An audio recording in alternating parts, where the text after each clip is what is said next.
ஒரு பாடல்ல வர 99 வகை பூக்களும் சொன்னாரு. கபிலர்ன்றவர் அது எப்பயோ எழுதிட்டு போயிட்டாரு. ஆனா நிறைய பேருக்கு அது இருக்கிறதே தெரியாது. இந்த குழந்தை 13 வயசு குழந்தை, அவனுக்கு தாய்மொழி தமிழ் கூட கிடையாது. அவன் 99 வகை பூக்களை சொல்றது எல்லா பக்கமும் ட்ரெண்டிங் ஆகி எங்க வீட்டில் என் பொண்ணுல இருந்து எல்லாருமே அந்த 99 வகை பூக்களை படிச்சுட்டு இப்ப திருப்பி அந்த புக்கு வேணும்னு கேட்குறாங்க. அந்த அளவுக்கு தான் ஒரு வாசகர். அந்த பையன் இதை பண்ணாம இருந்திருந்தா அந்த பையன் வந்து இந்த இடத்துல மிகப்பெரிய வாசகராக தான் நான் பார்க்குறேன். அதனால தான் அந்த குறிஞ்சின்ற பாடல் இப்போ திரும்பி ரீரிலீஸ்ன்னு சொல்லுவாங்கல்ல, அந்த மாதிரி வெளியே வந்திருக்கு. கடைசியாக ஒரே ஒரு சின்ன விஷயம் சொல்லி முடிச்சுக்கிறேங்கய்யா. நம்மக்கிட்ட படைப்புகள் ஏராளமாக இருக்குன்னு நான் சொன்னேன் இல்லையா? அதே போல் சங்ககால படைப்புகள்லேருந்து நம்ம ஃபஸ்ட்டு ஆகச்சிறந்த நூல் வந்து திருக்குறள் தான். அதுக்கு ஈடு இணைய எதுவுமே சொல்ல முடியாது. அதை தழுவி தான் மற்றது எல்லாமே வருன்றது மிக முக்கியமான ஒரு விஷயம். அதுக்கடுத்து சங்ககால படைப்புகள் புறநானூறு, அகநானூறு, குறுந்தொகையிலிருந்து பல்லவ சோழ கால புத்தகங்கள் வந்து சிலப்பதிகாரம், மணிமேகலை, வளையாபதியில் தொடங்கி 19, 20ஆம் நூற்றாண்டில் இலக்கியங்கள், தேசபக்தி, பெண் விடுதலை, பெண்ணியம், மொழி பிரியம், எழுச்சியை தூண்டும் படைப்புகள், அறிவியல் படைப்புகள், ஏன் எதற்கு எப்படி அப்படின்றாரு அணுசக்தி படைப்புகள், சுயமுன்னேற்ற புத்தகங்கள், நாவல்கள், கதைகள், கட்டுரைகள், இந்த மாதிரி ஏராளமாக நம்மக்கிட்ட கொட்டி கிடக்கு. இது வாசகர்களால் மட்டும்தான் இதை வெளிக்கொணர முடியும். இப்போது ரீசெண்டாக வந்து ஒரு சர்வே நடந்துச்சு. செப்டம்பர் 2025 குங்குமம்ன்ற ஒரு நாளிதழ் வந்து ஒரு சர்வே நடத்தினாங்க. அதில் பார்த்தீங்கன்னா 28 லட்சம் நூலகம் வந்து உலகத்தில் இருக்கான். 28 லட்சம். அதில் பள்ளியில் மட்டும் 22 லட்சம் நூலகங்கள் இருக்குது. பொது நூலகங்கள் 4.10 லட்சமாக இருக்குது. இப்போ பார்த்தீங்கன்னா நூலகமே லட்சக்கணக்கில் இருக்குன்னு கணக்கிடுறாங்க. அப்போ அதில் இருக்க படைப்புகள் எத்தனை லட்சம் இருக்கும்? இதில் எவ்வளோ ஒரு ஆர்வமிக்கு சிறப்பான ஒரு விஷயம் என்னென்னா, 20 லட்சம் புத்தகம் ஒருத்தர் கலெக்ட் பண்ணி அவர் ஒரு தனியார் நூலகத்தை வந்து வச்சுருக்காரு. அவர் எவ்வளோ ஒரு ஆர்வலராக இருந்தால், புத்தக ஆர்வலராக இருந்தால், வாசிப்பாளராக இருந்தால் இந்த விஷயத்தை பண்ண முடியும். 20 லட்சம் எழுத்தாளர்களை ஒன்றா எடுத்துகிட்டு வந்து ஒரே இடத்துல சேர்த்துருக்க பெருமை ஒரு வாசிப்பாளருக்கு மட்டும்தான் இருக்க முடியுன்றது இதுலேருந்தே நமக்கு ரொம்ப தெளிவாக தெரியுது. ஆகவே இந்த தலை சிறந்த படைப்புகள் வெற்றி அடையறதுக்கு எல்லாத்துக்கும் எட்டுத்திக்கும் கொண்டு போய் சேர்க்கறதுக்கு சிறப்பான ஒரு வாசகர்னால மட்டுமே முடியும் அப்படிங்கிறத பெருமையாக சொல்லி நல்ல தீர்ப்பை அளிக்குமாறு சிறந்த வாசிப்பாளரான நடுவர் ஐயா அவர்களை வேண்டி விரும்பி கேட்டுக்கொள்கிறேன். நன்றி, வணக்கம். நல்ல தீர்ப்பு வருவதற்கு முன்னால் நல்லாக பேசி அமர்ந்திருக்கிறார்கள் ஆர்த்தி அவர்கள். ஆர்த்தி வாசகர்களை புகழ்ந்து பொன்னாடை போர்த்தி மகிழ்ந்திருக்கிறார் இல்லையா? ஆனாலும் கூட 1 லட்சம் வாசகர்கள் உருவாவதற்கு ஒரு எழுத்தாளன் தேவை. ஒரு எழுத்தாளன் ஒரு நாவலை படைத்தால், அந்த நாவலை பிரித்தால், அதை படித்தால்தான் வாசகர்கள் 1 லட்சம் பேர் வருகிறார்கள். என் அருமை நண்பர் பாலகுமாரன் அவர்கள் சென்னையிலே புகழ்பெற்ற ஒரு எழுத்தாளர். அவருக்கு ஒரு லட்சக்கணக்கான எழுத்தாளர்கள் இருந்தார்கள், லட்சக்கணக்கான வாசகர்கள் இருந்தார்கள். அந்த வகையிலே அவருடைய எழுத்து மிக மிக படுத்து பலமாக இருந்தது. ஆகவே அவர் வாசகர்களை நம்பினார், வாழ்ந்தார். அந்த வகையிலே வாசகர்கள் வேண்டும் என்றாலும் கூட நிலைத்து தமிழை உயர்த்தி வைப்பது எழுத்தாளர்களை என்று சொல்வதற்கு ஒரு எழுத்தாளன் தமிழ்வர்மன் அவர்களை அன்போடு அழைக்கின்றேன்.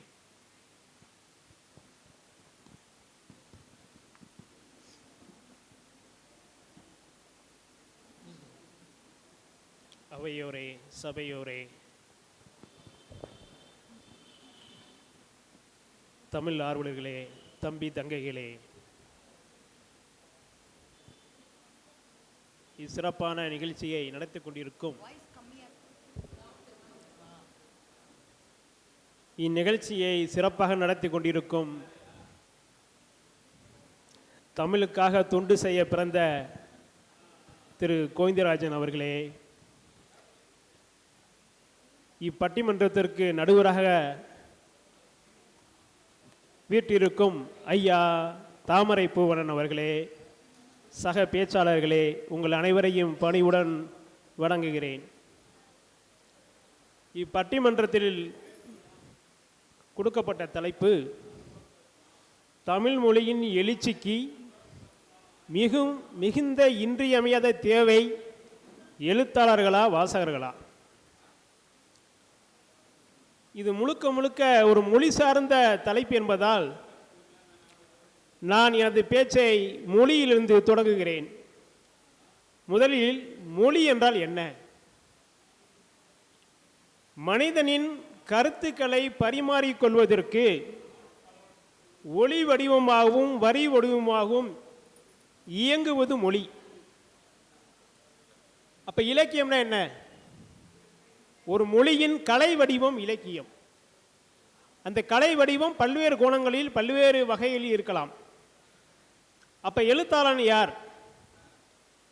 தன் சிந்தனை திறனை, கற்பனை ஆற்றலை, தன் அற்புதங்களை எழுத்துக்களின் வழியே சொல்பவன் எழுத்தாளன்.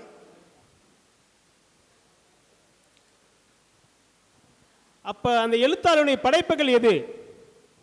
கவிதை, கட்டுரை, பாடல், சிறுகதை, நாடகம், நாவல், காப்பியம், இதிகாசம், இவையெல்லாம் இலக்கிய படைப்புகள். சரி, ஏன் எழுத்தாளன் படைக்கின்றான்? இறைவன் எதற்காக இத்தனை உயிர்களை படைத்திருக்கின்றான்? ஓர் அறிவு முதல் 6 அறிவு வரை இந்த உலகத்தில் 40 லட்சம் வகையான உயிர்கள் இருக்கதாக சொல்கிறார்கள். படைப்பு என்பது இறைவனுக்கு மட்டும் சொந்தமானது அல்ல. அது மனித குலத்தில் எழுத்தாளனுக்கு, படைப்பாளனுக்கு சொந்தமானது. அந்த வகையில் கண்ணதாசன் சொல்வார் தன் பாடலில், படைப்பதனால் நானும் இறைவன் என்பார். அதனால்தான் இறைவனை நாம் படைப்பாளி என்கிறோம், எழுத்தாளனை நாம் படைப்பாளி என்கிறோம். இந்த இருவருக்கு மட்டுமே படைக்கும் திறன் உள்ளது. அப்போ 6ஆம் அறிவு என்பது மனித குலத்திற்கு சொந்தமானது. ஆனால் 7ஆம் அறிவு என்பது எழுத்தாளனுக்கு மட்டுமே சொந்தமானது. இந்த உலகத்தில் எழுத்தாணியை விட மிக வலிமையான ஆயுதம் இந்த உலகத்தில் இல்லை. இதை எல்லோரும் அறிவார்கள். நமது வயிற்று பசிக்கு உணவு தேடப்படுகிறது, விவசாயம் செய்யப்படுகிறது, உருவாக்கப்படுகிறது. பலர் அதற்காக உழைக்கிறார்கள், நம் பசியை தீர்க்கிறார்கள். அதுபோல் மனிதனின் அறிவு பசிக்கு எழுத்தாளர்கள் சிந்தித்துக் கொண்டே இருக்கிறார்கள், படைத்துக் கொண்டே இருக்கிறார்கள். அதைத்தான் நம் திருவள்ளுவர் செவிக்கு உணவில்லாத போது சிறிது வயிற்றுக்கும் ஈயப்படும் என்கிறார். அதனின் அர்த்தம் என்ன? ஒரு மனிதனுக்கு அறிவு பசி தீராத போது அவனுக்கு அளவா சாப்பாடு போடுன்றார். நிறையா சாப்பிட்டானா யோசிக்க மாட்டேன்றார். என்னும் எழுத்தும் கண்ணனத்தகும் என்கிறார். ஆக என்னையும் எழுத்தையும் ஆண்டு கொண்டிருப்பவன், அறிவை சுரந்து கொண்டிருப்பவன் எழுத்தாளன்.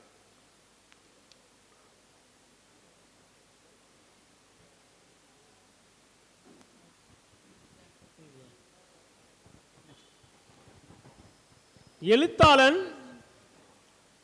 ஒரு மொழியில் ஆளுமை செய்கின்றவன்.